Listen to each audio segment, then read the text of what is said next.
The most important rule with adding and subtracting decimals is always do what, Mia? Put the bigger number on top. Nope. Always line them up. Always line what up? The numbers. Kind of line up the numbers. Not really, though.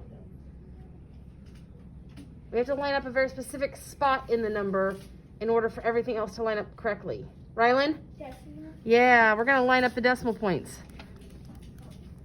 Line up the decimal points. And there is a why. So when you were young, little, sitting in, I don't know, first grade, and your teacher said, we're going to add some numbers. And you were like, okay, we'll do that. And they taught you to line up your numbers. So you'd say, I'm going to add, I don't know, probably maybe second grade before we did 2-digit, I don't know, 14 plus 5.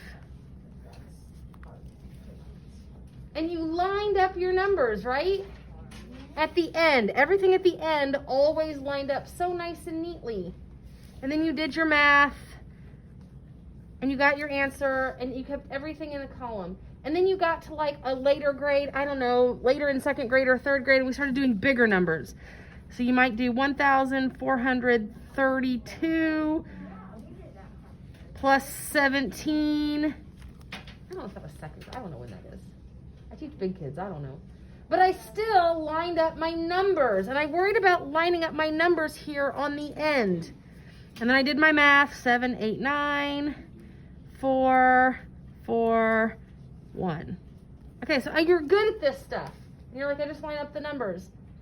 Here's the thing you didn't know you were doing this whole time. You have always lined up the decimal points. You just didn't know it. Because in a whole number, when we don't write the decimal point, it's still there. We just don't need it, so we don't write it. But it's right here. And it's right here. And I can add that 0 after a decimal point because it doesn't change the value. And then I can add it into my answer and it still doesn't change the value. You have always lined up the decimal points. You just didn't know you were doing it. And now you do. Mind blown. Thank you, Maddie. All right, so the reason we do that is because even what you were doing in earlier elementary and now what we're doing with decimals is that we're not just lining up the decimal point because it looks good. Lining up the decimal point keeps your place value columns lined up. It keeps the ones place in a straight line above the ones place. Isn't that true? Here's my ones place right here. And this is the ones place, and this is the ones place, and this is the ones place. So it keeps everything lined up with that decimal point lined up. When we start adding and subtracting decimal numbers, this is when it gets confusing because the end of the number won't line up anymore. You might have a very long decimal and a very short decimal, and then the ends don't line up anymore. So we have to use that decimal point as our guide of where to line things up. So we're going to look at this one first. This will be an example of how the end of the number doesn't line up anymore.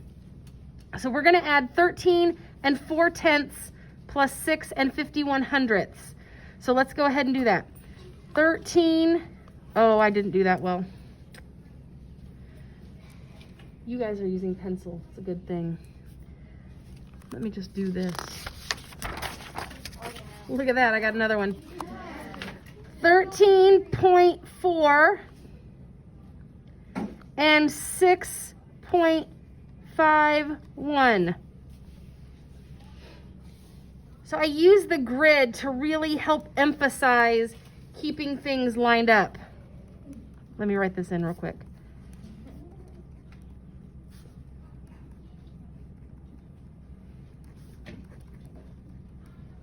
This is why we do math in pencil only.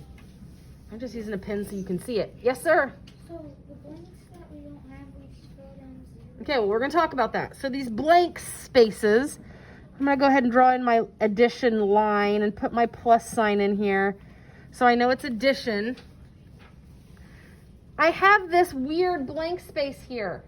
For addition, it doesn't matter that much, but it's a good habit for addition and subtraction to just fill in the end with a 0. We definitely need that 0 there if we're subtracting, because we'd have to regroup. But in this case, we're just adding, so we're not going to have to do regrouping, but it does build a good habit. So we fill in that empty space with a 0, and then we just add. So who would like to share with me what answer you got when you added those together? Mael? I got 19 and 91 hundredths. So the 1, the 9, 91 hundredths. Very good. So 0 plus 1 is 1. 4 plus 5 is 9. My decimal point stays lined up. 3 plus 6 is 9. And 1 plus nothing is 1.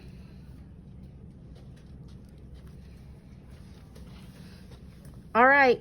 Subtraction. Exactly the same process. Let's see if we can get these in here so I don't mess it up though. So 27.01 and 2.5. That's a subtraction problem. Put my little sign in there. And again, you can see now that we're doing decimal numbers, those ends don't automatically line up like they used to when we did whole numbers. So we have to use that decimal point as the spot of lining up. Fill in that extra space with a place holding 0.